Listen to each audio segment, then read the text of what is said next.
Okay sir. And by any chance ఒకవేళ వర్షం ఇవాల్టి మ్యాచ్కి ఏమైనా ఆటంకం కలిగిస్తే సో నెక్స్ట్ ఉన్న ఆప్షన్ ఏంటి, నెక్స్ట్ ఏం చేస్తారు? ఆఫ్ కోర్స్ ఒకటి ఒక రకంగా అంటే పెహల్గామ్ దాడి తర్వాత IPL governing council 1 week post phone చేసిన తర్వాత కొన్ని రూల్స్ మార్చడం అనేటువంటిది అందరికీ యాక్చువల్ గా యాక్సెప్టబుల్ కాలేదు. ఈవెన్ కేకేఆర్ మేనేజ్మెంట్ కూడా బహిరంగంగానే బీసీసీఐ తోటి యుద్ధానికి దిగింది ఆ విషయంలో. సంభవం నాలాంటి ఈవెన్ అనలిస్టులు కూడా దాన్ని ఎందుకు అలాగా చేశారనేటువంటిది కొంచెం సర్ప్రైజ్ అయినటువంటిది. సో అంటే 2 hours ని ఎక్స్టెండ్ చేయడం అనేటువంటిది అంటే ఇన్స్టెడ్ ఆఫ్ 10:30 దానికి 12:30 దాకా గేమ్ వెళ్తుంది ఒకవేళ లేకపోతే కనుక కట్ ఆఫ్ టైం. సో ఆ రకంగా 2 hours పుష్ ఇవ్వడం, ఈవెన్ యాక్చువల్ గా రెస్ట్ డే ని ఇవ్వడం అనేటువంటిది, rest day of course it's part of the ఇది ఎప్పుడు ఉన్నటువంటిది. లాస్ట్ 2000 నాట్ రాంగ్ 2015 ఎడిషన్ నుంచి 2015 నుంచి 2015 నుంచి యాక్చువల్ గా దట్ ఎక్స్ట్రా డే అంటే రిజర్వ్ డే ని ప్లే ఆఫ్ లో ఇంట్రడ్యూస్ చేశారు. సో అది నో ప్రాబ్లం, కానీ బట్ 2 hours అడిషనల్ గా టైం ఇవ్వడం అనేటువంటిది కొంచెం సర్ప్రైజింగ్ చేస్తున్నటువంటిది. ఎందుకంటే దానివల్ల ఏమవుతుందంటే డెఫినెట్ గానే కంప్లీట్ బౌలింగ్ ఫ్రెండ్లీ అయిపోతుంది అంత టైం ఇవ్వడం. అసలైనటువంటి గేమ్ రాదు. ఇంకా అది కూడా రెస్ట్ డే కూడా రాకపోయేట్లయితే మీరు అడిగిన దాని ప్రకారం చూసుకుంటే కనుక who is the next best అనేటువంటి. సో టేబుల్లో యాక్చువల్ గా ఈ ఇద్దరులో కనుక గమనించినట్లయితే నెంబర్ 3 లో గుజరాత్ ఉంది కాబట్టి Gujarat will forward to the next level. Okay sir. So ఇవాళ గెలిచిన ఆ టీం అన్నది నెక్స్ట్ క్వాలిఫైర్ 2లో పంజాబ్తో తలపడుతుంది కాబట్టి పంజాబ్ ఓవరాల్ పర్ఫార్మెన్స్ గురించి మీరు ఏం చెప్తారు?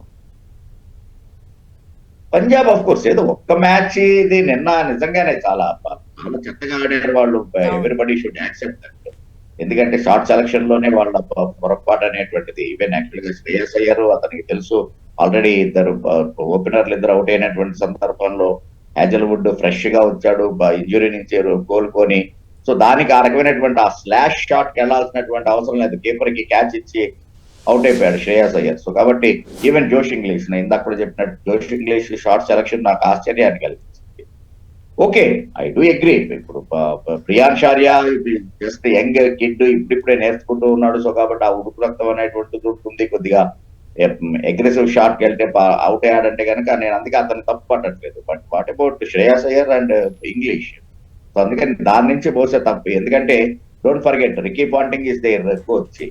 సో అందుకని డెఫినెట్ గా వీటన్నిటిని కూడా రేపు మ్యాచ్ లో సరి చేసుకునేటువంటిది ఉంది. డెఫినెట్ గా we will see a different Punjab Kings వాళ్ళతోటి. ఎందుకంటే ఒకసారి ఓడిపోయిన తర్వాత పైగా రెట్టించినటువంటి ఉత్సాహంతో వస్తారు. రాక వచ్చినటువంటి అవకాశం వినియస్ తర్వాత వాళ్ళు మళ్ళా ఆ రకమైనటువంటి ఛాన్స్ వచ్చింది వాళ్ళకి. So they wanted to prove what they are అనేటువంటిది. అందులోనూ శ్రేయాస్ అయ్యర్ ఇందాక శుభం గిల్ చెప్పినట్టుగానే గిల్ గురించి ఇంకొక యాంగిల్ లో చెప్పుకుంటే శ్రేయాస్ అయ్యర్ విషయం అది కూడా ఉంది. ఎప్పుడైతే కనుక లాస్ట్ కలకట్టాని ఛాంపియన్ గా నిలబెట్టినా కూడా అంటే అంత ఇది ఉన్నా కూడా అప్పుడేమో క్రెడిట్ అంతా కూడా గౌతమ్ గంభీర్కి వెళ్ళిపోయింది. మెంటర్ గా ఉన్నటువంటి గౌతమ్ గంభీర్కి వెళ్ళిపోయింది. Gautam Gambhir Indian team head coach గా వచ్చిన తర్వాత శ్రేయస్ అయ్యర్ కి సరైనటువంటి గుర్తింపు రావట్లేదు అనేటువంటిది బహిరంగ రహస్యం. సో ఇండియన్ టీమ్ లోకి సెలెక్ట్ కాలేదు అనేటువంటి దాన్ని అంటే రాయుడు అంత హార్ష్ గా తను స్టేట్మెంట్ ఇవ్వకపోయినా కూడా బట్ యాక్చువల్ గా తన యొక్క అన్హ్యాపీనెస్ అనేటువంటిది ఆల్రెడీ శ్రేయస్ అయ్యర్ కూడా హీ ఎక్స్ప్రెస్ ఆన్ ఇన్స్టాగ్రామ్ లో ఎక్స్ప్రెస్ చేశాడు. సో అందుకని ఒక పాయింట్ ని ప్రూవ్ చేసి కప్పుని గెలిపించి బీసీసీఐ సెలెక్టర్లకి వాట్ అయామ్ అనేటువంటిది అంటే సుమన్ గిల్ ఒక యాంగిల్ లో ప్రూవ్ చేసుకోవాల్సి ఉంటే శ్రేయాస్ అయ్యర్ ఇంకొక యాంగిల్ లో ప్రూవ్ చేసుకోవాల్సినటువంటి అవసరం ఉంది. కాబట్టి Punjab Kings definitely a dangerous team అవుతుంది రేపు మళ్ళా క్వాలిఫైర్ 2లో. Right, thank you so much Chandrasekhar garu. మరి చూడాలి ఇవాళ జరగబోయే ఈ ఎలిమినేటర్ మ్యాచ్ లో మరి